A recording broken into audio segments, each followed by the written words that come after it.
Praise the Lord. Praise the Lord. பாஸ்கா கால நல்வாழ்த்துக்கள். நேயர்கள் அனைவருக்கும் என்னுடைய அன்பான வணக்கங்கள். இன்னைக்கு நாம ஒரு மிக முக்கியமான ஒரு ஆழமான பார்வைக்குள்ள போக போறோம். அதுக்கு முன்னாடி இன்றைய நாளை ஆண்டவர் கைகளில் ஒப்பு கொடுத்து ஜெபிக்கலாம். கண்டிப்பா. தந்தை, மகன், தூய ஆவியின் பெயராலே ஆமேன். ஆமேன். எங்கள் அன்பு தந்தையே, இன்றைய நாளுக்காகவும் இந்த வாசகங்கள் வழியாக நீர் எங்களுக்கு கொடுக்கும் தைரியத்திற்காகவும் வந்து இந்த வாழ்வு தரும் உணவு என்ற மைய கருத்தை நாங்கள் ஆழமாக புரிந்து கொள்ள உமது தூய ஆவியானவரின் வழிநடத்துதலை வேண்டுகிறோம். இந்த நிகழ்ச்சியை பார்த்து கொண்டிருக்கும் ஒவ்வொரு நேயருக்காகவும் ஜெபிக்கிறோம். இந்த வாசகத்தின் வழியாக வெளிச்சம் அவர்கள் வாழ்வில் பிரகாசிக்கட்டும். அவர்கள் அனைவர் மீதும் உமது மன்னிப்பு, குணம், இரக்கம் மற்றும் அருளை பொழிந்தருளும். அவர்கள் இந்த ஆழமான பார்வையை முழுமையாக கேட்டு பயன்பெறச் செய்தருளும். அவர்கள் ஒவ்வொருவரும் இந்த வாசகத்தின் வழியாக வெளிச்சம் பெற வேண்டும் என்று முழு மனதோடு மன்றாடுகிறோம். அவர்களின் வாழ்க்கையில் உள்ள இருள் விலகி உமது வார்த்தை என்றென்றும் அவர்களுக்கு வழிகாட்டட்டும். நம்பிக்கையாளர்களும் சமூகங்களும் கிறிஸ்துவுக்காக பசிக்கொண்டு விசுவாசத்தால் ஊட்டப்பட வேண்டும். இளைஞர்கள், குடும்பங்கள் மற்றும் பணியாளர்கள் கிறிஸ்துவை வாழ்வு தரும் உணவாக தேட வேண்டும். சாட்சிகளும் துன்புறுத்தப்படுபவர்களும் உறுதியுடனும் தூய ஆவியால் நிரப்பப்பட்டும் நிலைத்திருக்க வேண்டும். தலைவர்கள் மற்றும் அதிகாரிகள் உண்மைக்கும் நீதிக்கும் திறந்த மனதுடன் இருக்க வேண்டும். திருச்சபை தைரியம், உண்மை மற்றும் அன்புடன் ஒளிர வேண்டும். எங்கள் சொந்த ஊழியத்திற்கும் எங்கள் பாடல்களும் போதனைகளும் மற்றவர்கள் கிறிஸ்துவை தங்கள் உண்மையான உணவாக தேடவும், ஸ்தேவானை போல தைரியமாக சாட்சி பகரவும் உதவ வேண்டும். மற்றும் எங்களிடம் ஜெபத் தேவைகளை சொன்ன அனைவருக்காகவும் அவர்களின் நல்ல நோக்கத்திற்கான மன்றாட்டுக்கள் அனைத்தும் விரைவாக நிறைவேறும் படியாகவும் ஜெபிக்கிறோம். இந்த மன்றாட்டுகள் அனைத்தையும் எங்கள் சகோதரரும் ஆண்டவருமான இயேசு கிறிஸ்துவின் பெயரில் திருமுன் வைக்கிறோம், எங்கள் அன்பு தந்தையே. ஆமீன். உங்களது ஜெபத் தேவைகளை கமெண்டிலோ அல்லது எங்களின் வாட்ஸ்ஆப்பிலோ தெரிவியுங்கள். நாங்களும் எங்களது தனிப்பட்ட ஜெபத்திலும் ஜெபிக்கிறோம். சரி, இப்போ இன்னைக்கு வாசகங்களோட மையக்கருத்தை புரிந்து கொள்ள திருத்தந்தை பிரான்சிஸ் அவங்க சொன்ன ஒரு சிந்தனைய ஒரு சின்ன ஸ்டோரி போல பார்ப்போம். அதாவது, பசியோடு இருக்கும் ஒரு சாதாரண மனிதன் கிட்ட போய் ரொம்ப விலை உயர்ந்த ஆடம்பரமான உணவுகளை கொடுத்தா அவன் கேட்பானா? அவனுக்கு தேவை தன் பசியை தீர்க்கும் சாதாரண அப்பம் மட்டுமே. உண்மைதான். அவன் அந்த நேரத்துல வேற எதையும் யோசிக்க மாட்டான். எக்ஸாக்ட்லி. அதே மாதிரி வேலை இல்லாத ஒருவரிடம் சென்று பல கோடிகளை கொடுத்தால் என்ன செய்வாய் என கேட்பதை விட அவனுக்கு அன்றாட தேவையை பூர்த்தி செய்யும் வேலை என்ற அப்பமே மிகவும் அவசியமானது. இதுதான் இன்றைய நமது ஆழமான பார்வையின் மையம். அந்த அத்தியாவசியமான உணவு எது, அது எப்படி நம் வாழ்வை மாற்றுகிறது என்பதை இன்று ஆழமாக பார்க்க போகிறோம். ரொம்ப அருமையான ஒரு ஆரம்பம். இப்ப பாத்தீங்கன்னா, யோவான் நற்செய்தி 6ஆம் அதிகாரத்துல இதே மாதிரி ஒரு சூழ்நிலையை தான் நம்ம பாக்குறோம். இந்த வசனங்களுக்கு பின்னாடி இருக்கிற உளவியலையும் இயேசுவுக்கும் அந்த மக்களுக்கும் இடையில நடக்கிற அந்த வாக்குவாதத்தையும் கவனிச்சா அங்க ஒரு பெரிய மனப்போராட்டமே நடக்கிறத பார்க்க முடியும். இது நம்ம முன்னாடி வைக்கிற மிகப்பெரிய கேள்வி இதுதான். இன்று நாம் தேடும் உண்மையான பசி எது? கண்டிப்பா நீங்க சொல்ற அந்த மனப்போராட்டம் தான் இங்க ரொம்ப முக்கியம். பாத்தீங்கன்னா, வசனங்கள் 30 மற்றும் 31ல மக்கள் இயேசுவிடம் ஒரு கேள்வி கேட்கிறாங்க. என்ன கேள்வி அது? அதாவது, நாங்கள் கண்டு உம்மை நம்பும் வகையில் நீர் என்ன அரும் அடையாளம் காட்டுகிறீர், அதற்காக என்ன அரும் செயல் செய்கிறீர் அப்படின்னு கேக்குறாங்க. அப்புறம் அவங்களே தொடர்ந்து, பாலைவனத்தில் எங்கள் முன்னோர் மன்னாவை உண்டனரே அப்படின்னு பழைய வரலாற்றை எடுத்து விடுறாங்க. ஆனா ஒரு நிமிஷம், இங்கதான் எனக்கு ஒரு பெரிய முரண்பாடு தெரியுது. இதுல ஒரு நியாயமான வாதத்தை நம்ம எடுத்து வைக்கலாம் இல்லையா? என்ன வாதம் சொல்லுங்க? அந்த மக்கள் ஒன்னும் வசதியானவங்க கிடையாது. ரோமானியர்களோட ஆட்சியின் கீழே ரொம்பவே ஒடுக்கப்பட்ட வறுமையில வாழ்ன யூத மக்கள் அவங்க. இதுக்கு முந்தின நாள் தான் இயேசு வெறும் 5 அப்பங்களை வச்சு 5000 பேருக்கு வயிறார சாப்பாடு கொடுத்தார். ஆமா, ஒரு மிகப்பெரிய அற்புதம் அது. அப்படி ஒரு அற்புதம் நடந்த மறுநாளே அவங்க இயேசுவை தேடி வந்து, இன்னும் ஏதாவது அற்புதம் செய்யுங்க, அப்போதான் நம்புவோன்னு கேக்குறாங்க. இது மேலோட்டமா பார்க்கும்போது நன்றி கெட்டத்தனம் மாதிரி தெரியுது. ஆனா நீங்க வேறொரு கோணத்துல பாக்குறீங்க இல்லையா? ஆமா, வறுமையில இருக்கிற ஒரு மனுஷன், நேத்து சாப்பாடு போட்டீங்க, இன்னைக்கும் அதே மாதிரி செஞ்சா நல்லா இருக்குமேன்னு தன்னோட அடிப்படை தேவைக்காக கேட்கறது ஒரு இயல்பான மனித குணம் தானே? அதுவும் சரிதான். இது நாம ஒரு பெரிய விருந்து சாப்பிட்ட உடனே அடுத்த ஸ்நாக்ஸ் என்ன இருக்கு அப்படின்னு கேட்பது போல இல்லையா? இயேசு ஏன் அவங்களோட இந்த அடிப்படை தேடலை இவ்வளவு கடுமையா விமர்சிக்கணும்? இது ரொம்ப ஆழமான, அதே சமயம் நியாயமான கேள்வி.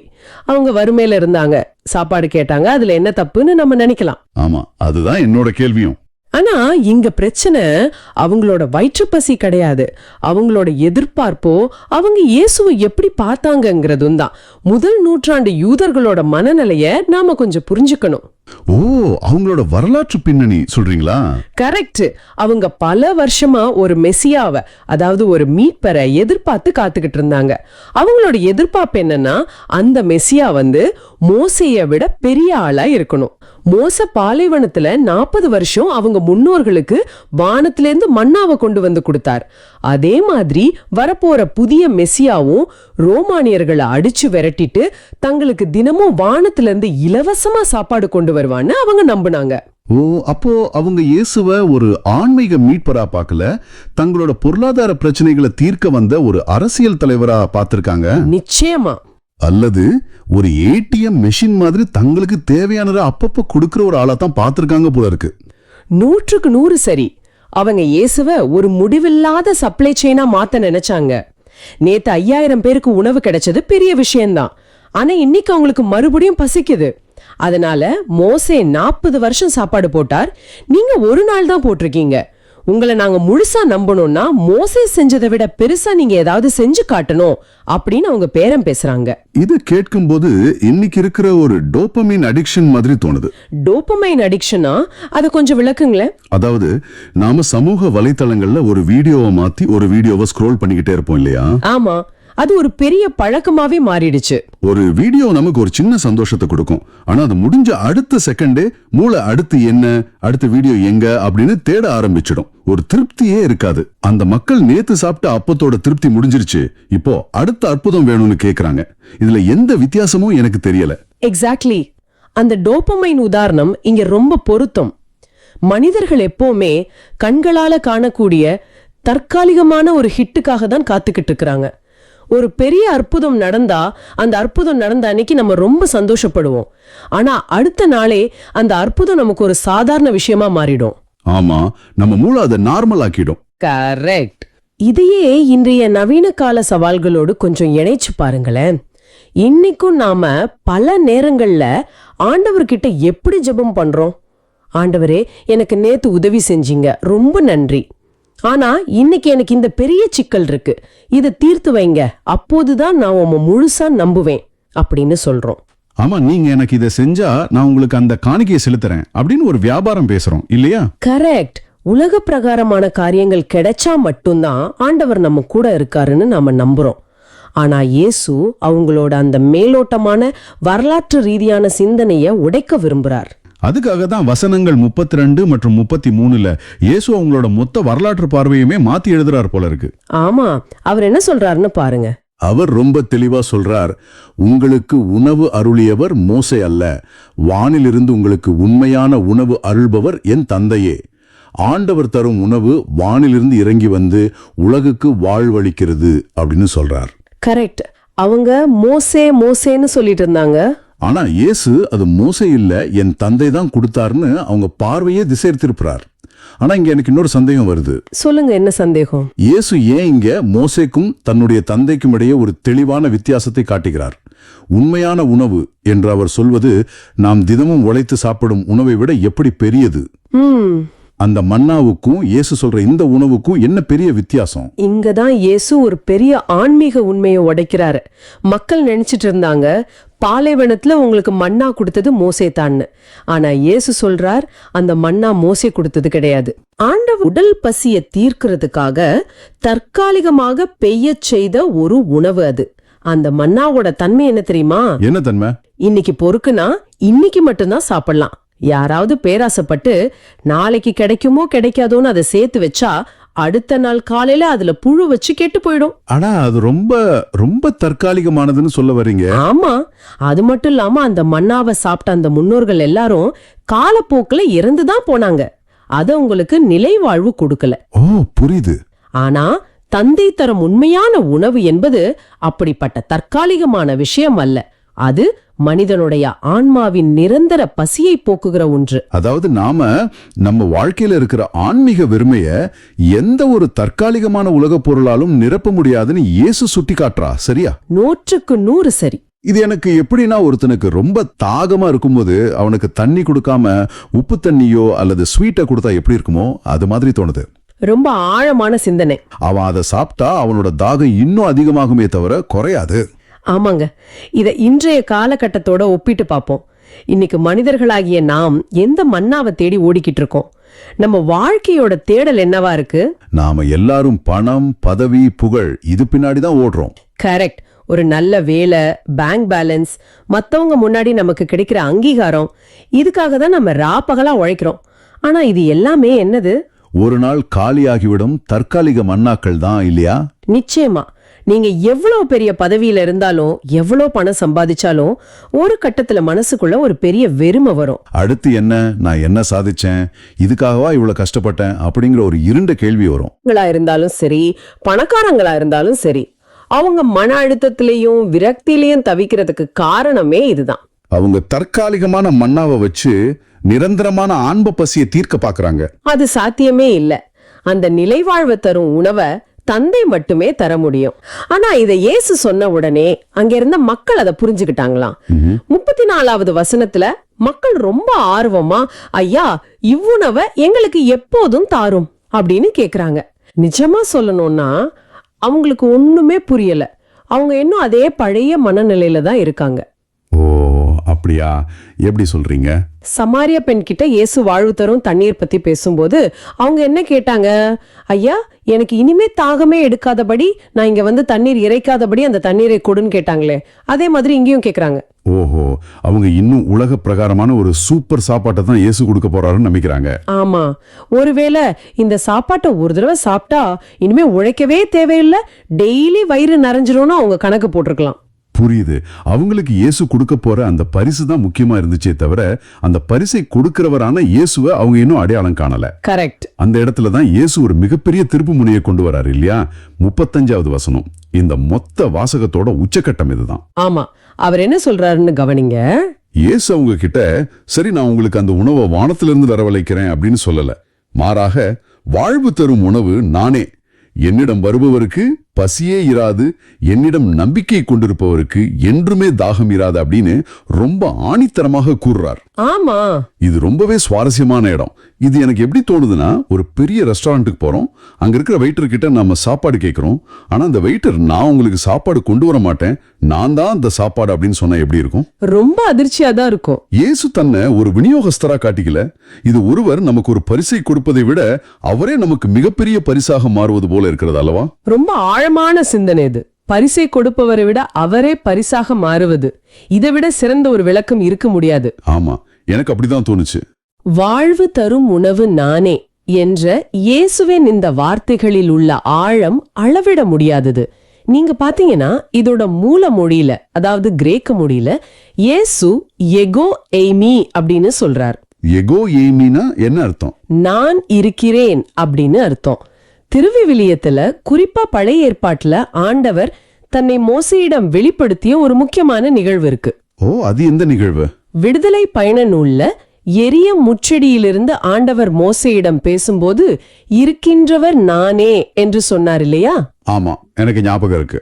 அதே தெய்வீக தன்மையோடு இயேசு இங்கே நானே என்று தன்னை வெளிப்படுத்துகிறார். அவர் வெறும் வழிகாட்டி அல்ல, அவரே வழி. அவர் உண்மையை சொல்பவர் மட்டுமல்ல, அவரே உண்மை. ஒரு புதிய மோசைய தேடி வந்தாங்க. ஆனா இயேசு, நான் புதிய மோசை கிடையாது, மோசேக்கு அந்த மன்னாவை கொடுத்த ஆண்டவரே நான் தான் அப்படின்னு தன்னோட தெய்வீக தன்மையை இங்க வெளிப்படுத்துறார். இது நிஜமாவே ஒரு சிலிர்ப்பான வெளிப்பாடு. ஆனா இயேசு இதோட நிறுத்திக்கல. அந்த உணவை நாம எப்படி பெற்றுக்கொள்வது அப்படிங்கிறதுக்கு அவர் 2 முக்கியமான செயல்களை முன்னிறுத்துறார். ஆமா, அது என்னென்ன செயல்கள்? என்னிடம் வருவருக்கு பசியே இராது, என்னிடம் நம்பிக்கை கொண்டிருப்பவருக்கு என்றுமே தாகம் இராது அப்படின்னு சொல்றாரு. இது வெறும் ஒரு சில ஜெபங்களை மனப்பாடமா சொல்றதையோ அல்லது ஞாயிற்றுக்கிழமை மட்டும் ஆலயத்துக்கு போறதையோ குறிக்கிற மாதிரி எனக்கு தெரியல. இது அதையும் தாண்டி ஒரு விஷயம் இல்லையா? கண்டிப்பா. இங்கதான் இயேசு மதத்துக்கும் ஆன்மீக உறவுக்கும் உள்ள பெரிய வித்தியாசத்தை காட்டுறார். எப்படி சொல்றீங்க? அவர் ஒரு செட் ரூல்ஸ கொடுத்து இத ஃபாலோ பண்ணுங்க, அப்போ உங்களுக்கு உணவு கிடைக்கும் சொல்லல. அவர் தன்னையே முன் வைத்து என்னிடம் வாருங்கள்னு சொல்றார். வருவது என்பது ஒரு ஆக்ஷன், அதாவது ஒரு செயலை குறிக்கிறது. நம்முடைய சொந்த வழிகளை, நம்முடைய தற்காலிக தேடல்களை விட்டுவிட்டு அவரை நோக்கி ஒரு அடி எடுத்து வைப்பது. அப்போ நம்பிக்கை கொண்டிருப்பது என்பது எதை குறிக்கிறது? நம்பிக்கை கொண்டிருப்பது என்பது ஒரு உறவை குறிக்கிறது, அவரை முழுமையாக சார்ந்திருப்பது. இன்னைக்கு இருக்கிற மனிதர்கள் எவ்வளவுதான் சாதிச்சாலும், வெளியில சிரிச்சுக்கிட்டு இருந்தாலும் உள்ளுக்குள்ள ஒரு பெரிய தனிமை இருக்கு. ஆமா, யாராவது நம்மள உண்மையாகவே புரிஞ்சுக்குவாங்களா, நம்மள அப்படியே ஏத்துக்குவாங்களான்னு ஒரு ஏக்கம் இருக்கு. கரெக்ட். எவ்வளவு பெரிய கவுன்சிலிங் போனாலும், எவ்வளவு புத்தகங்கள் படிச்சாலும் அந்த தீராத ஆன்ம தாகத்தை முழுமையா தீர்க்க முடியாது. இயேசுவோடு கொள்ளும் அந்த தனிப்பட்ட உறவு மட்டுமே மனிதனின் அந்த உள் வெறுமையே நிரப்பும். அவர் நம்மோடு இருக்கும்போது அந்த நிலை வாழ்வின் மகிழ்ச்சியை நாம நாளைக்கு பரலோகத்துல தான் அனுபவிக்கணும்னு இல்ல, இங்கேயே இந்த உலகத்திலேயே சுவைக்க முடியும். நிச்சயமா சுவைக்க முடியும். ரொம்ப அழகா சொன்னீங்க. அதாவது நம்முடைய உண்மையான பசியை போக்க இயேசு நம்ம கூடவே நமக்காக காத்துக்கிட்டு இருக்கிறாருங்கிற நிஜம் ரொம்பவே ஆறுதலா இருக்கு. ஆமாங்க, இயேசுதான் அந்த பொக்கிஷம். இத உணரும்போது நம்ம வாழ்க்கையோட பார்வையே மாறிடுது. நிச்சயமா. இத நேயர்கள் தங்களுடைய அன்றாட வாழ்வோட இணைச்சு பார்க்கணும். சரி நேயர்களே, இன்று நீங்கள் எதை தேடி ஓடிக்கொண்டிருக்கிறீர்கள்? ஒவ்வொரு நாளும் காலையில் எழும்போது உங்களுடைய தேடல் எதை நோக்கியதாக இருக்கிறது? சிந்திக்க வேண்டிய கேள்வி. அழியக்கூடிய, இன்று இருந்து நாளை மறைந்து போகக்கூடிய தற்காலிகமான மன்னாவையா, அல்லது உங்களுடைய ஆன்மாவின் என்றென்றும் தாகம் தீர்க்கும் வாழ்வு தரும் உணவான இயேசுவையா? ஒருவேளை நீங்கள் தேடும் காரியங்கள் உங்களுக்கு தற்காலிகமான மகிழ்ச்சியை கொடுக்கலாம். ஆனா உங்கள் ஆன்மாவின் ஆழமான வெறுமையை அவைகளால் ஒருபோதும் நிரப்ப முடியாது. உங்கள் வாழ்க்கையின் முன்னுரிமை என்ன? உங்கள் ஆன்மாவின் உண்மையான பசி எது என்பதை கண்டுபிடியுங்கள். அந்த பசியை, அந்த வெறுமையை இயேசுவிடம் மட்டுமே கொண்டு வாருங்கள். அவர் ஒருபோதும் உங்களை வெறும் கையோடு அனுப்ப மாட்டார். ஆமா, அவர் உங்களை முழுமையாக நிரப்புவார். மிகச்சிறப்பான சிந்தனை. உலகத்துல நம்ம தேடுற அந்த அங்கீகாரம், பணம், இதெல்லாம் ஒரு நிலையற்ற தன்மை கொண்டது. இன்னைக்கு இருக்கும், நாளைக்கு போகும். ஆனா இயேசு மட்டுமே நமக்கு அன்பு காட்ட வலிமையும், மன்னிக்க ஆற்றலையும், நம்ம இதயம் தேடும் அமைதியையும் தருகிறார். அந்த உணவு தான் நமக்கு நிலைவாழ்வு தருவது. சரி, இத தத்துவார்த்தமா புரிஞ்சுக்கிறது ரொம்ப ஈஸி. ஆனா பிராக்டிக்கலா நம்ம அன்றாட வாழ்வுல இதை எப்படி செயல்படுத்துறது? இப்போ ஒருத்தர் திங்கட்கிழமை காலையில ஆபீஸ் போறாரு. அங்கே அவருக்கு எதிராக கடுமையான அரசியல் நடக்குது. இல்ல யாரோ ஒருத்தர் உங்களை பத்தி ஒரு பொய் செய்தியை பரப்புறாருன்னு வச்சுக்கோங்க. அந்த நேரத்துல நமக்கு கோவமோ பயமோ, நம்மள நாமே தற்காத்து கொள்ளணும் அப்படிங்கிற உணர்வும் தானே முதல்ல வரும். அந்த பதற்றமான நிலையில் இந்த வாழ்வு தரும் உணவு எப்படி நம்மளை அமைதிப்படுத்தும்? இது ரொம்ப பிராக்டிக்கலான ஒரு கேள்வி. இதுக்கான விடைய நம்ம இன்றைய திருப்பாடல்கள் 31 தெளிவா பார்க்கலாம். இந்த திருப்பாடல்கள் 31வது அதிகாரம் தாவீது அரசரால் எழுதப்பட்டது. அவர் தன் வாழ்க்கையில நிறைய நெருக்கடிகளையும், தனக்கு ரொம்ப நெருக்கமானவங்களோட துரோகங்கள், ஆமா, எதிரிகளோட சூழ்ச்சிகளையும் அவர் நிறையவே சந்திச்சிருக்காரு. உண்மைதான். தன்னோட உள்ளத்தில் இருந்த பயத்தையும், அதே சமயம் அந்த பயத்தெல்லாம் தாண்டி ஆண்டவர் மீது அவர் வச்சிருந்த அசைக்க முடியாத நம்பிக்கையும் ரொம்ப அழகா வெளிப்படுத்தும் ஒரு அற்புதமான வாசகம் இது. சரி, நாம இப்போ இந்த வாசகத்தோட முதல் பகுதிக்குள்ளேயே நேரடியாக போகலாம். வசனங்கள் 2 மற்றும் 3 தாவீது சொல்றாரு, எனக்கு அடைக்கலம் தரும் கற்பாலையாயிரும், என்னை பாதுகாக்கும் வலிமை மிகு கோட்டையாயிரும். ஆம், என் கற்பாரையும் கோட்டையும் நீரே, உமது பெயரின் பொருட்டு எனக்கு வழிகாட்டி என்னை நடத்தி அருளும். இந்த வசனங்களை வாசிக்கும் போது எனக்குள்ள ஒரு சிந்தனை ஓடுது. நேயர்களே, உங்ககிட்டே நான் இந்த கேள்வியை கேட்கிறேன். இன்னைக்கு இருக்கிற நவீன உலகத்துல உங்களுடைய கோட்டைகள் எவை? கொஞ்சம் யோசிச்சு பாருங்க. ஒரு காலத்துல மக்கள் பெரிய பெரிய கருங்கல் சுவர்களை தான் தங்களுக்கு பாதுகாப்பான கோட்டையா நினைச்சாங்க. ஆனா இன்னைக்கு நம்ம கோட்டைகளை முற்றிலும் மாறிடுச்சு. ஒரு பெரிய பேங்க் பேலன்ஸ், அதாவது வங்கி இருப்பு இருந்தா நமக்கு எதுவும் ஆகாதுன்னு நம்ம நினைக்கிறோம். அல்லது ஒரு பெரிய இன்சூரன்ஸ், சமூக வலைத்தளங்கள்ல கிடைக்கிற அங்கீகாரம், இதையெல்லாம் தான் நம்ம பாதுகாப்பா நினைச்சிட்டு இருக்கோம், இல்லையா? ஆமா, ஆனா இந்த உலகத்துல இதெல்லாம் ரொம்ப நிலையற்றது. ஒரு நொடியில இதெல்லாம் சரிஞ்சிடும். ஒரு பெரிய பொருளாதார வீழ்ச்சி வந்தா பேங்க் பேலன்ஸ் காணாம போயிடும். ஆனா நான் இங்க ஒரு கேள்வியை முன்வைக்க விரும்புறேன். நம்ம வாழ்ற இந்த உலகத்துல வங்கி இருப்பும் காப்பீடும், அதாவது இன்சூரன்ஸும் அவசியம் தானே? அதை நம்ம ஏன் முழுமையா புறக்கணிக்கணும்? நடைமுறை வாழ்க்கைக்கு இது தேவைதானே? ரொம்ப சிறப்பான கேள்வி. இந்த உலக வாழ்க்கைக்கு அதெல்லாம் தேவையில்லை அப்படின்னு திருவிவிலியம் சொல்லல. ஆனா அதையே உங்க உயிரை காக்கும் கோட்டையாக நீங்க நம்ப தொடங்கும் போதுதான் பிரச்சனையே ஆரம்பிக்குது. ஓ, அதாவது அதுல முழு நம்பிக்கையும் வைக்க கூடாதுன்னு சொல்றீங்க? கரெக்ட். பொருளாதாரம், மனிதர்கள் எல்லாம் எப்போ வேணாலும் மாறலாம். ஆனா ஆண்டவர் ஒருவரே அசைக்க முடியாத கற்பாறை.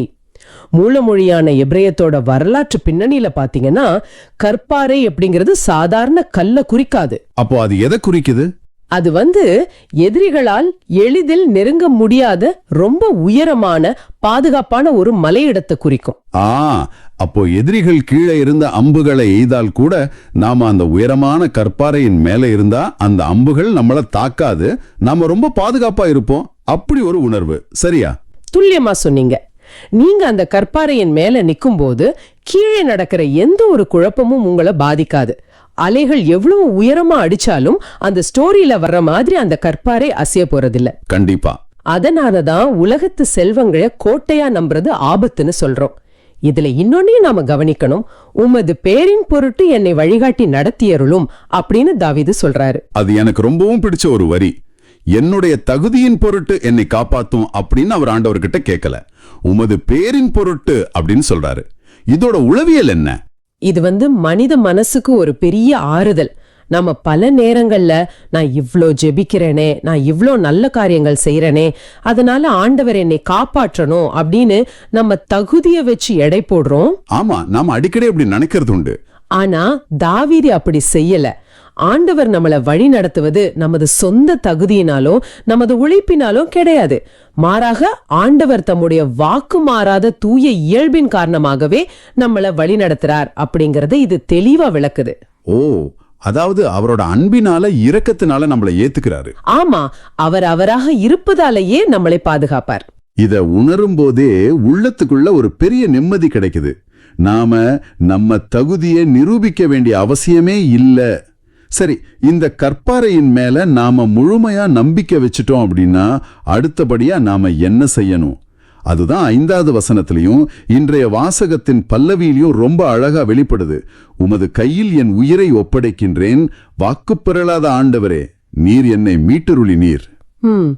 திருவிவிலியத்திலேயே ரொம்ப ஆழமான வலிமையான வசனங்கள்ல ஒண்ணு இது. ஒரு மனுஷன் எந்த அளவுக்கு தம் படைப்பாளரை நம்பினா இப்படி ஒரு வார்த்தையை சொல்ல முடியும்னு நினைச்சு பாருங்க. ஆனா இத இன்றைய தலைமுறையினரோட பார்வையிலிருந்து கொஞ்சம் சிந்திச்சு பார்ப்போம். இன்னைக்கு எல்லாவற்றையும் தங்கள் கட்டுப்பாட்டுக்குள்ள, அதாவது கண்ட்ரோல்ல வச்சிருக்கணும்னு துடிக்கிற இன்றைய தலைமுறையினருக்கு என் உயிரை ஒப்படைக்கின்றேன் அப்படின்னு சொல்றது எவ்வளவு கடினமான விஷயம். நிச்சயமா இன்னைக்கு எல்லாமே அவங்க கண்ட்ரோல்ல இருக்கணும்னு நினைக்கிறாங்க. அப்படியே சரணடைஞ்சிட்டா வாழ்க்கையில தோற்று போயிடுவோம் அப்படிங்கிற ஒரு பயம் பலருக்கும் இருக்கு. இயேசு சிலுவையில கடைசியா சொன்ன இந்த வார்த்தைகள் ஏதோ ஒரு விரக்தியின் வெளிப்பாடு கிடையாது. மாறாக இது ஒரு மிகப்பெரிய தைரியத்தின் செயல் அல்லவா? 100க்கு 100 உண்மை. சரணடைவது அப்படிங்கிறது பலவீனத்தின் அடையாளம் கிடையாது. போர்க்களத்துல தோத்தவங்க சரணடைகிற மாதிரி இத பார்க்க கூடாது. அப்ப இது எப்படி புரிஞ்சுக்கிறது? எந்த முயற்சியும் பண்ணாம சோம்பேறியா உட்கார்ந்துக்கிறது தான் சரணடைதலா? இல்லவே இல்ல. சரணடைதல் அப்படிங்கிறது செயலற்ற தன்மை கிடையாது. உங்களால மாற்ற முடியாத விஷயங்களை, உங்க கவலைகளை எல்லாவற்றையும் விட பெரிய வல்லமையிடம் நம்பிக்கையோட கொடுப்பது. இயேசு சிலுவையில சொன்னதும் இதத்தான். கேட்கவே சிலிர்ப்பா இருக்கு. என் தந்தையின் கைகளில் நான் பாதுகாப்பாக இருக்கிறேன் அப்படின்னு உலகத்துக்கு அறிவிக்கிற ஒரு மாபெரும் முழக்கம் அது. கரெக்ட். இந்த இடத்துல வாக்கு பெறலாத ஆண்டவர் அப்படிங்கிற வார்த்தை மிக முக்கியமானது. நாம நமது வாழ்க்கையை ஒப்படைக்கும் இடம் முற்றிலும் பாதுகாப்பானதுங்கிற நம்பிக்கை நமக்கு தேவை. அத இந்த உலகத்துல எந்த மனிதனாலும் தர முடியாது, ஆண்டவர் மட்டுமே தர முடியும். உண்மைதான். அந்த மாறாத அன்பு அப்படின்னு நீங்க சொல்லும்போது தானாகவே இந்த வாசகத்தோட அடுத்த பகுதி நினைவுக்கு வருது. வசனங்கள் 6, 7 அப்புறம் 16. நானும் பயனற்ற சிலைகளில் பற்றுடையோரை வெறுத்து ஆண்டவர் மீது நம்பிக்கை வைக்கின்றேன். உமது முகத்தின் ஒளி அடியன் மீது வீசும்படி செய்யும். எனக்கு இங்கே ஒரு சின்ன சந்தேகம் வருது. சொல்லுங்க, என்ன சந்தேகம்? இந்த பயனற்ற சிலைகள் அப்படிங்கிற வார்த்தை இன்றைய நேயர்களுக்கு எப்படி பொருந்தும்? நல்ல கேள்வி. எனக்கு என்ன தோணுதுன்னா, இன்னைக்கு நம்ம ஸ்மார்ட் போன்கள், அதுல வர்ற லைக்ஸ்கான ஏக்கம், இணையதளங்கள் அல்லது பணத்தின் மீதான அதீத மோகம், இவைதான் உங்களை ஆட்டி படைக்கும் இன்றைய பயனற்ற சிலைகளோ அப்படின்னு கேட்க தோணுது. இந்த ஒப்பீடு சரிதானா? இது ஒரு ரொம்ப கூர்மையான ஆழமான ஒப்பீடு. அதாவது சிலைகள்னா என்னன்னு முதல்ல நம்ம புரிஞ்சுக்கணும். ஆண்டவரை விட நீங்க எதற்கு அதிக நேரத்தையும் முக்கியத்துவத்தையும் கொடுக்கறீங்களோ அதுவே உங்களின் சிலைதான். ஓ, அப்போ என் போனை நான் ஆண்டவரை விட அதிகமா நேசிச்சா அதுதான் என் சிலை. ஆமா, அந்த பயனற்ற சிலைகள் தற்காலிகமான ஒரு போலியான மகிழ்ச்சியை மட்டுமே தரும். ஒரு லைக் வந்தா சந்தோஷப்படுவோம், ஆனா அது நிரந்தரம் இல்ல. ஆமா, இன்னைக்கு எல்லாரும் அந்த போலி உலகத்துல தான் சுத்திட்டு இருக்காங்க. ஆனா திருவிவிலியம் கூறுவது போல ஆண்டவரின் பேரன்பு மட்டுமே நிரந்தரமானது. இதுல உமது முகத்தின் ஒளி அப்படிங்கிற வார்த்தையை கவனிக்கணும். ஆமா, உமது முகத்தின் ஒளி அப்படின்னா என்ன? அது ஏதோ உருவாகமா? எபிரேய கலாச்சாரத்துல ஒருவருடைய முகத்தின் ஒளி அப்படிங்கிறது அவருடைய நேரடியான கிருபையையும் ஆசீர்வாதத்தையும் தனிப்பட்ட அன்பையும் குறிக்கும். ஆண்டவர் உங்களை முகமலர்ச்சியோடு பார்க்கிறார் அப்படிங்கிறது தான் இதோட அர்த்தம். எவ்வளவு அருமையான ஒரு விஷயம். இந்த மெய்யான ஒளிக்கு முன்னால நாம மணிக்கணக்கா பார்த்துட்டு இருக்கிற டிஜிட்டல் திரைகளோட வெளிச்சம் எவ்வளவு போலியானதுன்னு நேயர்கள் உணர்ந்து பார்க்கணும். கண்டிப்பா. டிஜிட்டல் வெளிச்சம் உங்க கண்களை கெடுக்கும், மனசு சோர்வடைய செய்யும். ஆனா ஆண்டவரின் முகத்தின் ஒளி உங்களுக்கு உண்மையான அமைதியையும் ஆசீர்வாதத்தையும் தரும். இந்த தெளிவோட நாம கடைசி பகுதிக்கு, அதாவது 20வது வசனத்துக்கு வருவோம். மனிதரின் சூழ்ச்சி நின்று நாவுகள் கிளப்பும் பூசலி நின்று அவர்களை பாதுகாத்து உமது கூடாரத்தினுள் வைத்து காக்கின்றீர். எனக்கு ரொம்ப பிடிச்ச வசனம் இது. எனக்கு என்ன ஆச்சரியம்னா, இந்த வசனம் 2000 வருஷத்துக்கு முன்னாடி எழுதப்பட்டதா அல்லது இன்னைக்கு காலையில நமக்காகவே எழுதப்பட்டதா அப்படின்னு ஆச்சரியமா இருக்கு. பாத்தீங்கன்னா இந்த உலகத்தின் சத்தங்கள் எப்பொழுதும் உங்களை சோர்வடைய செய்யவே பார்க்கும். பாலைவனத்துல பயணம் செய்யும்போது மணல் புயல் வந்தா ஒரு கூடாரத்துக்குள்ள புகுந்து கொள்வதுதான் ஒரே வழி. ஆமா, அப்போதான் தப்பிக்க முடியும். அதே போல வதந்திகள், சூழ்ச்சிகள் மணல் புயல் வீசும்போது ஆண்டவரின் கூடாரம் தான் உங்களுக்கான தஞ்சம். ஆண்டவரின் கூடாரம் என்பது ஒரு கட்டிடம் அல்ல, அது ஆழமான ஜெபத்தின் வழியாக நீங்கள் உணரும் இலை பிரசன்னம். ஆனா ஒரு பிரச்சனை நடக்கும்போது போன்ல எல்லாம் என்ன பத்தி தப்பா பேசும்போது நான் எப்படி அந்த பதற்றத்திலிருந்து விடுபட்டு அந்த கூடாரத்துக்குள்ள நுழையிறது? நீங்க மற்றவர்கள் உங்களை பற்றி என்ன பேசுகிறார்கள் என்ற சத்தங்களை எல்லாம் கொஞ்ச நேரம் ஒதுக்கி வச்சுட்டு ஆண்டவரோட சமூகத்துல நீங்க அமரும்போது கிடைக்கிற அந்த அமைதி தான் உங்களுக்கான மிகப்பெரிய ஆரண். இன்றைய மன உளைச்சலுக்கும் பதற்றத்திற்கும் இதுவே மிக சிறந்த ஆன்மீக தீர்வு. சூப்பர். உலகத்தோட சத்தங்களை நிப்பாட்டிட்டு ஆண்டவரோட சத்தத்தை கேட்கணும். ரொம்ப ஆழமான ஒரு பார்வை இது. இன்னைக்கு நாம நிறைய விஷயங்களை கத்துக்கிட்டோம். இது உங்களை சிந்திக்க தூண்டும் ஒரு சவால். ஆண்டவர் உங்கள் கோட்டையாக இருக்க எப்போதுமே தயாராக இருக்கிறார். ஆனால் நீங்கள் எதன் மீது உங்கள் வாழ்க்கையை கட்டி எழுப்பிக் கொண்டிருக்கிறீர்கள்? போலியான வெளிச்சம் தோறும் பயனற்ற சிலைகளிடமா அல்லது உங்களை மறைத்து வைத்து பாதுகாக்கும் ஆண்டவரின் கூடாரத்திலா? இந்த நாள் அந்த கூடாரத்திற்குள் நுழைய நீங்கள் எடுக்கும் முதல் நாளாக இருக்கட்டும். நீங்க கொஞ்சம் யோசிச்சு பாருங்க. உங்களுக்கு எதிராக ஒரு சூழ்ச்சி நடக்கும்போது நீங்க ஒவ்வொருத்தர்கிட்டயும் போய் விளக்கம் கொடுத்துட்டு இருக்க முடியாது. ஆமா, அப்படி செஞ்சா அவங்க வீசுற சேட்ல நாமும் இறங்க வேண்டியது இருக்கும். எக்ஸாக்ட்லி. அது நம்மளோட அமைதியை முழுமையா அழிச்சிடும். ஆனா உங்க ஆன்மா அந்த வாழ்வு தரும் உணவால் போஷிக்கப்பட்டிருந்தா உங்களுக்கு ஒரு அதீத பாதுகாப்பு உணர்வு கிடைக்கும். என்னோட உண்மையான மதிப்பு இந்த மனிதர்களோட வார்த்தைகளில் இல்ல, ஆண்டவரிடம் இருக்கு அப்படிங்கிற தெளிவு பிறக்கும். அதனால ஆண்டவரின் பிரசன்னமாகிய அந்த பாதுகாப்பான கூடாரத்தினுள் உங்களால தஞ்சம் போக முடியும். எல்லாவற்றையும் ஆண்டவர் பார்த்துக் கொள்வார் என்ற அந்த முழுமையான சரணடைதல் தான் நமக்கு நிம்மதியை கொடுக்கும். ரொம்ப தெளிவா சொன்னீங்க. அப்போ நம்ம ஈகோ அடிபடும் போது திருப்பி தாக்க நினைக்கிறோம். ஆனா இயேசுவை உணவாக உட்கொண்ட ஒருத்தருக்கு அந்த ஈகோ ஆண்டவரோடு இணைந்து விடுறதால மனிதர்கள் வீசும் கற்கள் அவங்கள பாதிக்காது. ஆனா ஒரு சின்ன சந்தேகம். அடைக்கலம் புகுவது, அமைதியா இருப்பதுன்னு பேசுறோம். ஆனா இன்னைக்கு முதல் வாசகத்துல திருத்தூதர் பணிகள்ல ஸ்தேவான பாத்தீங்கன்னா அவர் அமைதியாவே இல்லையே. ஆமா, அவர் ரொம்ப கோபமா பேசுறார். ஆமா, அவர் ஒரு பெரிய கூட்டத்தின் முன் நின்னு திமிர் பிடித்தவர்களே, தூய ஆவியாரை எப்போதும் எதிர்க்கிறீர்கள் அப்படின்னு நேரடியா குற்றம் சாட்டுறாரே. சரணடைதல்னா எல்லாவற்றுக்கும் அமைதியாக இருப்பது என்றுதானே அர்த்தம்? அங்கதான் நாம ஒரு விஷயத்தை தெளிவா புரிஞ்சுக்கணும். சரணடைதல் அப்படிங்கிறது அநீதிக்கு முன் மௌனமா இருக்கிறது கிடையாது. உண்மையான சரணடைதல் ஒருவனுக்கு மாபெரும் தைரியத்தை கொடுக்கும். ஸ்தேவான் ஒரு சாதாரண மனிதர் அல்ல, அவர் தூய ஆவியால் நிரப்பப்பட்டவர். அந்த வாசகத்துல பாத்தீங்கன்னா ஸ்தேவான் அந்த அதிகார வர்க்கத்துக்கு, அதாவது மூப்பர்கள் மற்றும் மறைநூல் அறிஞர்களுக்கு முன்னாடி நிக்கிறாரு. தன்னோட உயிருக்கு ஆபத்து இருக்குன்னு அவருக்கு நல்லாவே தெரியும். அவருக்கு கண்டிப்பா தெரிஞ்சிருக்கும். ஆமா, ஆனாலும் அவங்கள பார்த்து ரொம்ப தைரியமா பேசுறாரு. திமிர் பிடித்தவர்களே, ஆண்டவரின் வார்த்தையை கேட்க மறுக்கும் செவியும் ஏற்க மறுக்கும் உள்ளமும் கொண்டவர்களே அப்படின்னு முகத்துக்கு நேராகவே கடிந்து கொள்கிறார். அவ்வளோ ஸ்ட்ராங்கான வார்த்தைகள். கரெக்ட். உங்க மூதாதையர்கள் எந்த இறைவாக்கினரை துன்புறுத்தாமல் இருந்தாங்க. நேர்மையாளருடைய வருகையை முன்னறிவித்தோரையும் அவங்க கொலை செஞ்சாங்க. இப்போ அந்த நேர்மையாளரான இயேசுவையே காட்டி கொடுத்து கொன்னுட்டீங்கன்னு ரொம்ப ஆணித்தரமா குற்றஞ்சாட்டுகிறார். இருங்க, இங்க எனக்கு ஒரு முக்கியமான சந்தேகம் வருது. நீங்க சொல்றத பார்த்தா ஸ்தேவான் ரொம்ப ஆக்ரோஷமா பேசுற மாதிரி இருக்கு. அவர் தூய ஆவியால் ஆட்கொள்ளப்பட்டவர். மக்கள் மனதை வெல்லணும்னா அன்பா தானே பேசணும். ஏன் இப்படி திமிர் பிடித்தவர்களேன்னு சொல்லி அவங்கள வேணுமற்றே கோபப்படுத்துற மாதிரி பேசுறாரு? அது ஒரு நியாயமான கேள்விதான். அதாவது ஒருவரை திருத்த நினைக்கும் போது இப்படி வார்த்தைகளால் தாக்குவது சரியான அணுகுமுறையா? இது ஒரு அருமையான கேள்வி. இங்க என்னன்னா, ஸ்தேவான் சும்மா கோவத்துல அவங்கள திட்டல. இதுக்குள்ள ஒரு பெரிய வரலாற்று மற்றும் உளவியல் பின்னணி இருக்கு. அவர் பயன்படுத்தின அந்த வார்த்தைக்கு மூலமொழியான கிரீக்கத்துல ஸ்க்ளீரோட்ராக்கிலோயி என்று பெயர். ஸ்க்ளீரோ, ஒரு நிமிஷம், அதுக்கு என்ன அர்த்தம்? அதாவது கடினமான கழுத்தை உடையவர்கள்னு அர்த்தம். விவசாயத்துல உழுகிற மாடுகள் நுகத்தடியை ஏற்க மறுத்து பிடிவாதமா கழுத்து திருப்பிக் கொள்ளும் இல்லையா? ஆமா ஆமா, பிடிவாதம் பிடிக்கும். எக்ஸாக்ட்லி, அதைத்தான் அவர் சுட்டி காட்டுறாரு.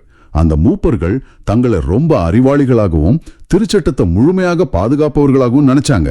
ரோமானியர்களின் ஆட்சிக்கு கீழே நசுக்கப்பட்டிருந்த இந்த யூதர்களுக்கு தங்களுடைய மதம் மற்றும் சட்டங்கள் தான் ஒரே அடையாளம். ஓ, அதான் உங்களோட பெருமை. கரெக்ட். ஆனா ஸ்தேவான் அந்த பெருமையின் ஆணிவேரையே அசைக்கிறார். சட்டம் உங்க கையில இருக்கு, ஆனா உங்க இதயத்துல கீழ்ப்படிதல் இல்ல அப்படிங்கிற உண்மையை உடைக்கிறாரு. ஓ, அப்போ அவர் அவங்களோட ஈகோவை நேராவே அட்டாக் பண்றாரு. பாத்தீங்கன்னா, உங்க நம்பிக்கைகளை, அதுவும் உங்களுடைய முழு அடையாளமாக நீங்கள் நினைக்கும் ஒன்ற பிறர் கேள்வி கேட்கும் போது உங்க மூளை அது எப்படி எடுத்துக்குதுன்னு நேர்கள் யோசிச்சு பார்க்கணும். ஆமா, அது ரொம்ப கஷ்டமான ஒரு ஃபீலிங். இது வெறும் கசப்பான மருந்து கிடையாது. நரம்பியல் ரீதியா, அதாவது நியூரலாஜிக்கலா ஒருத்தர் நம்முடைய ஆழமான கொள்கைகளை தாக்கும் போது நம்முடைய மூளை ஒரு காட்டு விலங்கு நம்ம தாக்க வந்தா எப்படி ஒரு ஃபைட் ஆர் ஃபிளைட், அதாவது போராடு அல்லது தப்பித்து ஓடு அப்படிங்கிற மோடுக்கு மாறுமோ அதே மாதிரி தான் ரியாக்ட் பண்ணும். வாவ், அறிவியல் ரீதியா அது ரொம்ப உண்மையான ஒரு விஷயம் இல்லையா? அந்த மூப்பர்கள் சரியாக அந்த மனநிலையில தான் இருந்தாங்க. அவங்களுடைய ஈகோ பாதிக்கப்படுது. மிக துல்லியமான விளக்கம். அதனாலதான் அந்த உண்மைகளை கேட்ட உடனே அவங்களோட ரியாக்ஷன் ரொம்ப பயங்கரமா இருந்தது. வாசகம் ரொம்ப தத்ரூபமா சொல்லுது, இவற்றை கேட்டவர்கள் உள்ளம் குதித்தெழுந்து அவரை பார்த்து பற்களை நரநரவென கடித்தார்கள் என்று. பற்களை நரநரவென கடிச்சாங்க, அந்த அளவுக்கு கோபம். ஆமா ஆமா, அந்த மூர்க்கத்தனத்துக்கு நடுவுல ஸ்தேவான் எப்படி இருந்தார்னு பாருங்க. ஒரு பக்கம் மனிதர்களுடைய மூர்க்கத்தனம், கோபம், பழிவாங்கும் எண்ணம் இருக்கு. ஆனா இன்னொரு பக்கம் ஸ்தேவானுக்கு கிடைக்கும் தெய்வீக அமைதியை பாக்குறோம். அவரு தூய ஆவியின் வல்லமையால் விரைந்து வானத்தை உற்று நோக்குறாரு. அந்த இடத்துலதான் அவருக்கு ஒரு தரிசனம் கிடைக்குது, சரியா? ஆமா, அவர் சொல்றாரு, இதோ வானம் திறந்திருப்பதையும் மானிட மகன் கடவுளது வலப்பக்கத்தில் நிற்பதையும் காண்கிறேன் என்று. இங்க நீங்க ஒரு நுட்பமான விஷயத்தை கவனிக்கணும். என்னது? பொதுவா திருவிவிலியத்தில் மானிட மகன் கடவுளின் வலப்பக்கத்தில் வீற்றிருக்கிறார் என்றுதான் சொல்லப்பட்டிருக்கும். ஆமா, நிறைய இடத்துல அப்படிதான் படிச்சிருக்கோம், வலப்பக்கத்தில் வீற்றிருக்கிறார். கரெக்ட். ஆனா இங்க முதல் மறைசாட்சியாக தன் உயிரை கொடுக்க போகும் ஸ்தேவானை வரவேற்க இயேசு எழுந்து நிற்கிறார். ஓ வாவ், அது எவ்வளவு ஒரு அற்புதமான காட்சி. இயேசுவே அவருக்காக எழுந்து நிற்கிறார். ஆமாங்க. ஆனா அந்த வார்த்தையை கேட்ட உடனே மக்கள் இன்னும் வெறி பிடிச்சவங்க மாதிரி ஆகுறாங்க. தங்கள் செவிகளை அடைத்துக் கொண்டு பெரும் கூச்சலிட்டு ஒருமிக்க அவர் மேல் பாய்ந்தார்கள் என்று பார்க்கிறோம். இது எனக்கு எதை ஞாபகப்படுத்துதுன்னா, சொல்லுங்க, இன்றைய காலகட்டத்துல நாம பரவனா பாக்குற அந்த கேன்சல் கல்ச்சர் தான் ஞாபகத்துக்கு வருது. கேன்சல் கல்ச்சர், அதாவது ஒருத்தரை முற்றிலுமா ஒதுக்குறது. இன்றைய நவீன உலகத்திற்கு இது ரொம்ப பொருத்தமான ஒரு ஒப்பீடு. இதை பற்றி நேயர்களுக்கு இன்னும் கொஞ்சம் விளக்கமாக சொல்ல முடியுமா? கண்டிப்பா. சமூக வலைத்தளங்களிலோ அல்லது நிஜ வாழ்க்கையிலோ நமக்கு சங்கடமான ஒரு உண்மையை யாராவது பேசினா நம்ம என்ன செய்கிறோம்? அவருடைய கருத்தை தர்க்க ரீதியாக, அதாவது லாஜிக்கா எதிர்கொள்வதற்கு பதிலாக அவரை எந்த அளவுக்கு முடக்க முடியுமோ அந்த அளவுக்கு முடக்கிடுறோம். ஆமா, அவங்கள பிளாக் பண்றது, அவதூறு பேசுறது. எக்ஸாக்ட்லி. அவர் சொல்றத காது கொடுத்து கேட்கறதே இல்ல. தங்கள் செவிகளை அடைத்து கொண்டு பெருங்கூச்சலிட்டார்கள் அப்படிங்கிற வாசகத்தின் வார்த்தை ரொம்ப சரியா இருக்கு. நமக்கு எது பிடிக்கலையோ அதை முற்றிலுமா அழிச்சிடணும், அவங்க குரலையே நசுக்கிடணும்னு நினைக்கிற இந்த கலாச்சாரத்தின் ஆரம்பம்தான் அந்த செவிகளை அடைத்துக் கொள்ளும் நிகழ்வு. ரொம்ப கரெக்டா சொன்னீங்க. உண்மையை எதிர்கொள்ள முடியாம நாம் நமக்கான ஒரு பொய்க்கூட்டத்துக்குள், அதாவது நமக்கு பிடிச்சதை மட்டும் பேசுற ஒரு எக்கோ சேம்பருக்குள்ள ஒளிஞ்சுக்கிறோம். நிச்சயமா. உண்மை வெளிப்படும் போது மனிதர்களுடைய முதல் இயல்பு அதை அழித்து விட நினைப்பதுதான். இருளுக்கு எப்பவுமே வெளிச்சத்தை பிடிக்காது இல்லையா? அவங்க ஸ்தேவானை என்ன செஞ்சாங்கன்னு பாருங்க. அவரை அப்படியே நகரத்திற்கு வெளியே இழுத்துச் சென்று அவர் மேல் கல்லெறிந்தார்கள். ஒரு நிமிஷம், ஏன் நகரத்திற்கு வெளியே இழுத்து செல்லணும்? அங்கேயே வச்சு கல்லெறிந்திருக்கலாமே. இது சமூகத்திலிருந்து அவரை ஒதுக்கி வைக்கிற ஒரு செயல் அதானே? ஆமா, இது ஒரு வகையான உளவியல் தற்காப்புன்னு கூட சொல்லலாம். ஒரு மனிதன் தன்னுடைய குற்ற உணர்ச்சியை மறைக்க யார் இந்த குற்றத்தை சுட்டி காட்டுகிறாரோ அவரையே சமூகத்தை விட்டு விலக்கி அழிக்க நினைக்கிறான். அவங்கள ஒரு பலிகடா ஆக்குறாங்க. கரெக்ட். அது மட்டும் இல்ல, பழைய ஏற்பாட்டின்படி இறைவனை பழித்துரைப்பவர்களை ஊருக்கு வெளியே கொண்டு சென்றுதான் கல்லெறிய வேண்டும் என்ற சட்டமும் இணை சட்டத்தில் இருந்தது. இதையே அவர்கள் ஒரு சாக்காக வைத்துக் கொண்டார்கள். ஓ, அந்த சட்டத்தை தங்களுக்கு சாதகமா பயன்படுத்திக்கிட்டாங்க. இப்போ அந்த கல்லெறியும் நிகழ்வோட இன்னொரு முக்கியமான பகுதியை பத்தி நாம பேசியே ஆகணும். சொல்லுங்க. ஸ்தேவான் மேல சரமாரியா கல்லெறிறாங்க. ஆனா அங்க ஒரு சின்ன குறிப்பு வருது. சாட்சிகள் தங்கள் மேலுடைகளை சவுல் என்னும் இளைஞனிடம் ஒப்படைத்தார்கள் என்று வாசிக்கிறோம். இணை சட்டம் 17ஆம் அதிகாரத்துல ஒரு சட்டம் இருக்கு. ஒருவருக்கு மரண தண்டனை நிறைவேற்றப்படும் போது யார் அவர் மேல் குற்றம் சாட்டினார்களோ அந்த அதிகாரப்பூர்வ சாட்சிகள் தான் அவர் மேல் முதல் கல்லை எறிய வேண்டும். ஓ, முதல் கல்ல அவங்கதான் எரியணுமா? ஆமா. கல் எறியும் போது தங்களுடைய முழு பலத்தையும் பயன்படுத்தி எறிவதற்காக தங்களுடைய வெளி அங்கியை கழற்றி வைப்பது வழக்கம். அந்த அங்கிகளை இந்த தண்டனையை அதிகாரப்பூர்வமாக ஏற்றுக்கொண்டு மேற்பார்வை செய்யும் நபரின் காலடியில் தான் வைப்பார்கள். அப்படியா? ஆமா. ஆக சவுல் சும்மா ஒரு காவலாளி கிடையாது. அவர்தான் இந்த கொடூரமான கொலைக்கு அதிகாரப்பூர்வ அங்கீகாரம் கொடுக்கும் பொறுப்பாளர். அட கடவுளே, அப்ப சவுல் வெறும் ஒரு பார்வையாளர் இல்ல. கொடூரமான கொலை நடந்து கொண்டிருக்கிறது, ரத்தம் சிந்துது, உயிர் போற வலி, அந்த மாதிரி ஒரு மரண வேதனையில ஸ்தேவான் செய்யற காரியம் உண்மையிலே நம்பவே முடியாத ஒரு விஷயம். ஆமாம். அவர் முழந்தாள் படியிட்டு உரத்த குரலில், ஆண்டவரே, இந்த பாவத்தை இவர்கள் மேல் சுமத்தாதையும் அப்படின்னு ஜெபிக்கிறாரு. தன்னை கொலை செய்பவர்களுக்காக கூட ஜெபிக்கும் இந்த மனநிலை ஒரு உச்சக்கட்ட வலிமைதாங்க. கண்டிப்பா. பலவீனமா இருந்தா கோபம் தான் வரும். கரெக்ட். பலவீனமான மனிதர்களால் ஒருபோதும் மன்னிக்க முடியாது. ஸ்தேவானின் இந்த செயல் சிலுவையில் இயேசு செய்த மன்னிப்பின் செயலை அப்படியே பிரதிபலிக்கிறது. ஆனா இது எப்படி சாத்தியம்னு கொஞ்சம் யோசிச்சு பாருங்க. உங்களை சுத்தி இருக்கிறவங்க உங்க மேல கல்ல வீசுறாங்க. ஒவ்வொரு கல்லும் உங்க உடம்ப கிழிக்குது. அந்த நேரத்துல உங்களால இவங்களை மன்னிச்சிடுங்கன்னு சொல்ல முடியுமா? மனுஷ இயல்புக்கு அது ரொம்பவே கஷ்டம். உங்களை அடிக்கிறவங்கள நீங்களும் திருப்பி அடிச்சா அங்க வன்முறை தொடரும். ஆனா நீங்க மன்னிக்கும் போது அந்த தீமையின் சங்கிலி அங்கே அறுபடுது. ரொம்ப அற்புதமான ஒரு விளக்கம். இந்த மன்னிப்பு தான் சவுலோட வாழ்க்கையில ஒரு மிகப்பெரிய மாற்றத்தை கொண்டு வரப்போகுது. பாத்தீங்கன்னா சவுலோட முழைக்குள்ள அந்த நேரத்துல என்ன நடந்திருக்குன்னு யோசிச்சு பாருங்க. ஒருவரை பிடித்து கல்லெறிகிறார்கள். மரணத்தின் பிடியில் துடிக்கும் ஒரு மனிதன் தங்களை சபிக்கப் போகிறான் என்றுதான் சவுல் எதிர்பார்த்திருப்பான். நிச்சயமா எனக்கும் துரோகம் செஞ்சவங்கள நான் சபிப்பேன் அப்படிங்கிற எதிர்பார்ப்பு தான் இருந்திருக்கும். ஆனால் அங்கே நிகழ்ந்தது முற்றிலும் மாறானது. திறந்த வானத்தின் தரிசனத்தோடும் உதடுகளில் முழுமையான மன்னிப்போடும் ஒருவன் இறப்பதை பார்ப்பது சவுலின் ஆழமான சட்டை அடிப்படையிலான நம்பிக்கைகளை சுக்குநூறாக உடைத்திருக்கும். வாவ்! அந்த மன்னிப்பு ஒரு வீணான வார்த்தை கிடையாது. அந்த மேலுடைகளை காத்துக்கொண்டு அநீதியை வேடிக்கை பார்த்து கொண்டிருந்த அந்த சவுலின் நெஞ்சில் ஸ்தேவானின் மன்னிப்பு ஒரு விதையாக விழுந்தது. ஒருத்தரோட மரணமும் அவர் செத்து போற நேரத்துல காட்டின அந்த ஆழமான அன்பும் இன்னொருத்தரோட மாபெரும் மனமாற்றத்துக்கு வித்துட்டு இருக்கு. அதான் சொல்லுவாங்க, மறைசாட்சிகளின் ரத்தம் தான் திருச்சபையின் விதை என்று. ஸ்தேவான் அன்றைக்கு காட்டிய அந்த மன்னிப்பு வீண் போகவில்லை. அது சவுலின் உள்ளத்தில் வேலை செய்ய தொடங்கியது. அதுதான் பின்னாளில் தமஸ்கு செல்லும் வழியில் அவரை முற்றிலுமாக மாற்றி திருச்சபையின் மாபெரும் தூணான புனித பவுலாக உருவெடுக்க காரணமாயிற்று. ரொம்ப சிறப்பா இருக்கு இதை கேட்கும்போது. ஆமா, ஒருவேளை ஸ்தேவான் அங்கே சபிக்க தொடங்கியிருந்தால் பவுல் என்ற ஒரு மாபெரும் திருத்தூதரை உலகம் பார்த்திருக்கவே முடியாது. ஆமா, இதை அப்படியே நம்முடைய நேயர்கள் ஒவ்வொருத்தரின் அன்றாட வாழ்க்கைக்கு கொண்டு வருவோம். உங்களுக்கு அநீதி இழைக்கும் போதும் உங்கள் முதுகுக்கு பின்னாடி புறம் பேசுபவர்களையும் உங்களுக்கு துரோகம் செய்பவர்களையும் நீங்கள் பழிவாங்க துடிக்கலாம். என்னை எப்படி அவங்க அப்படி சொல்லலாம், நான் யாருன்னு காட்டுறேன் அப்படின்னு கோபத்தின் உச்சிக்கு நீங்கள் போகலாம். அது ரொம்ப சகஜமான ஒரு மனித உணர்வு தான். ஆனா உண்மையான கிறிஸ்தவ பார்வை என்பது அவர்களை மன்னிப்பதுதான். மன்னிப்பு நம்மை துன்புறுத்துபவர்களின் வாழ்வில் ஒரு மாபெரும் மாற்றத்தை உருவாக்கும். நாம் எப்போ அடுத்தவங்களை மனசார மன்னிக்கிறோமோ அப்போ நாமோ அன்னை மரியா மற்றும் புனித யோசேப்பு ஆகியோரைப் போல கடவுளின் அன்பை உலகிற்கு வெளிப்படுத்துபவர்களாக மாறுகிறோம். நம்முடைய மன்னிப்பு இன்னொருவரின் வாழ்வில் ஒளியேற்றும் விதையாக மாறலாம். நாம் வாழும் இந்த நவீன உலகத்துக்கும் இந்த வாசகம் ரொம்ப நெருக்கமான தொடர்புடையது. உங்களுக்கு அநீதி இழைக்கிறவங்களை நீங்கள் எப்படி பார்க்கிறீர்கள்? கொஞ்சம் சிந்தித்து பாருங்க. ஒருவேளை இன்று உங்களுக்கு பெரிய தலைவலியாக இருக்கிற அந்த நபர், உங்களை சதா காயப்படுத்துற அந்த நபர் உங்களோட தனிப்பட்ட சவுலாக இருக்கலாம். உங்களோட தனிப்பட்ட சவுல், அது ரொம்ப ஆழமான ஒரு வார்த்தை. அதாவது நீங்கள் காட்டும் மன்னிப்பின் வழியாக மாபெரும் புனிதராக மாற காத்திருக்கும் ஒரு நபராக அவர் இருக்கலாம். நீங்கள் எந்த அதிகாரத்துக்கும் அஞ்சாம உண்மையை பேசும் ஸ்தேவானாக இருக்க போகிறீர்களா, அல்லது உங்கள் ரியாக்ஷன் தான் அவர்களின் மனமாற்றத்துக்கான விதையாக இருக்க போகிறது என்பதை உணர்ந்து செயல்பட போகிறீர்களா? மிக ஆழமான ஒரு சிந்தனை.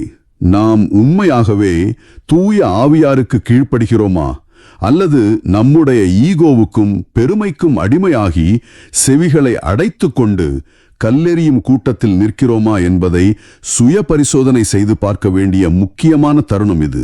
இந்த கேள்விகள் நேயர்களாகிய உங்களை தொடர்ந்து சிந்திக்க வைக்கட்டும். இது நம்ம அன்றாட வாழ்வுக்கு ஒரு மிகப்பெரிய சவாலை முன்வைக்குதுன்னு தான் நான் சொல்வேன். ஸ்தேவான போல நாம கல்லால் எரியப்படும் சூழல் வராம இருக்கலாம். ஆனா நம்மள அலமதிப்பவர்களை, நமக்கு துரோகம் செய்பவர்களை நாம எப்படி எதிர்கொள்றோம்? அவங்களுக்கு எதிராக நாமளும் பற்களை நரநரவென கடிக்கிறோமா, அல்லது அவங்கள மனதார மன்னிக்க ஆண்டவரிடம் வலிமை கேட்கிறோமா? ரொம்ப சரியான கேள்வி. நாம எந்த உணவை உட்கொள்கிறோமோ அதுதான் கடினமான நேரங்களில் நம்முடைய எதிர்வினையாக வெளிப்படும். இந்த வாழ்வு தரும் உணவு நம்மள வெறும் சடங்குகளில் மட்டும் ஈடுபடச் செய்வதில்லை, எப்பேற்பட்ட சூழலிலும் உண்மையை உரக்கச் சொல்லவும் மன்னிக்கவும் தூண்டுகிறது. 100% உண்மை.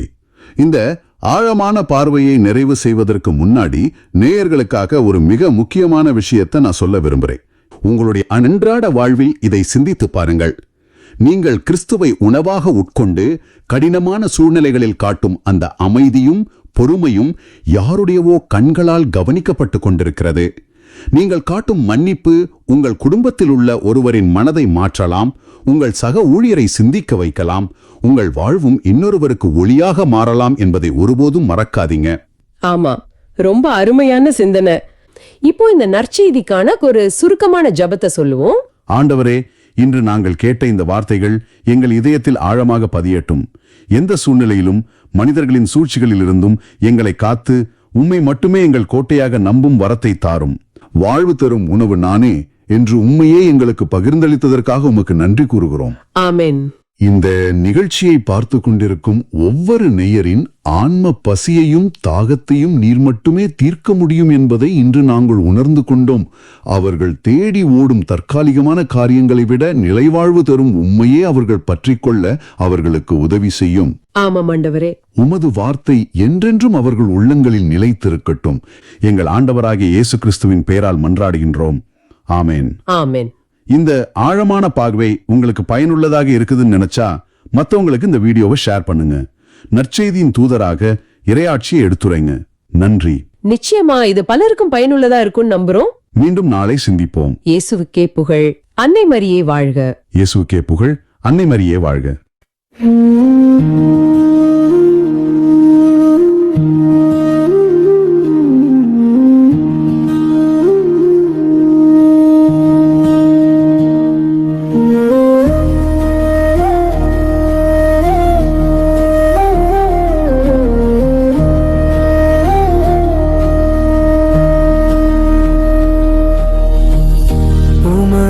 கையில் என் உயிரை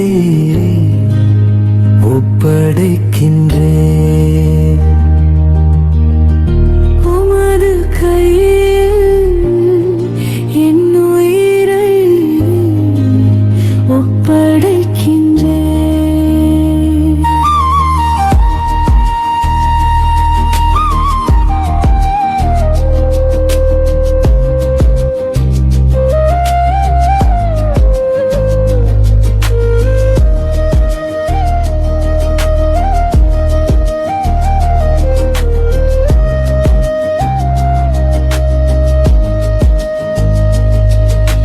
கடைக்கலம் தரும் கற்பாறையாயிரும், என்னை பாதுகாக்கும் வலிமை மிகு கோட்டையாயிரும்.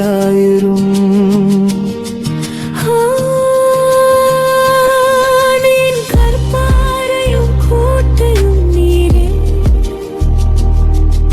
உமது பெயரின் பொருட்டு எமக்கு வழிகாட்டி என்னை நடத்தியருளும். உமது கையில் என் உயிரை ஒப்படைக்கின்றேன்.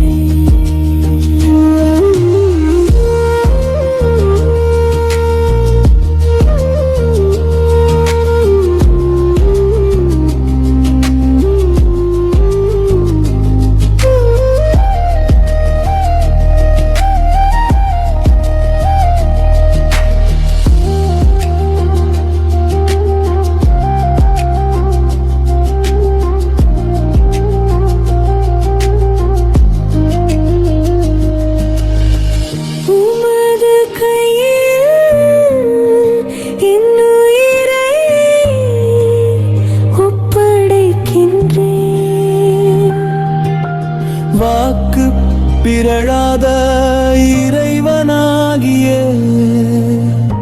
ஆண்டவரே, நீர் என்னை மீட்டருளினீ.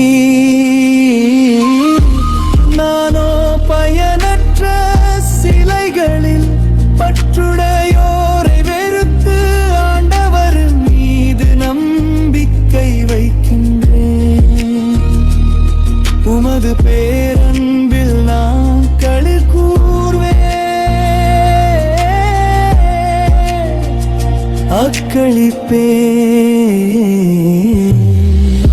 உமது கையில் என் உயிரை ஒப்படைக்கின்றேன்.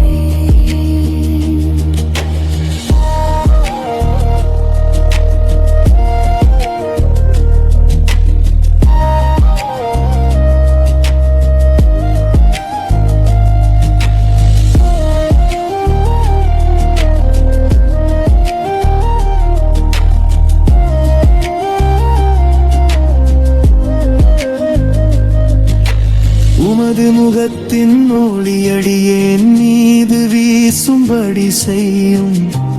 உமது பேரன் பால் என்னை விடுவித்தருளும்.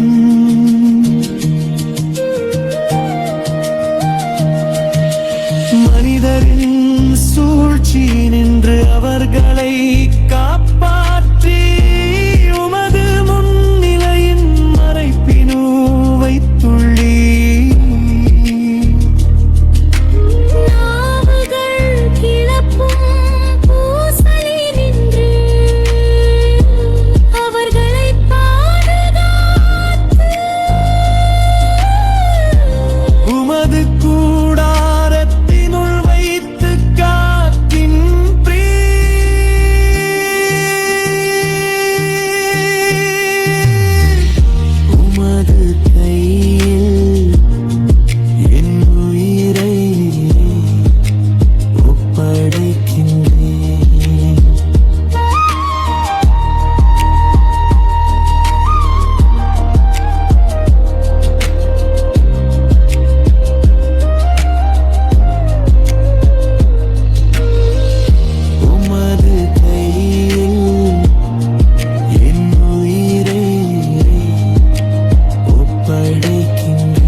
நீங்கள் காண்பவற்றை காணும் வாய்ப்பை பெற்றோர் பேறு பெற்றோர். ஏனெனில் பல இறைவாக்கினர்களும் அரசர்களும் நீங்கள் காண்பவற்றை காண விரும்பினார்கள், ஆனால் அவர்கள் காணவில்லை. நீங்கள் கேட்பவற்றை கேட்க விரும்பினார்கள், ஆனால் அவர்கள் கேட்கவில்லை என நான் உங்களுக்கு சொல்கிறேன்.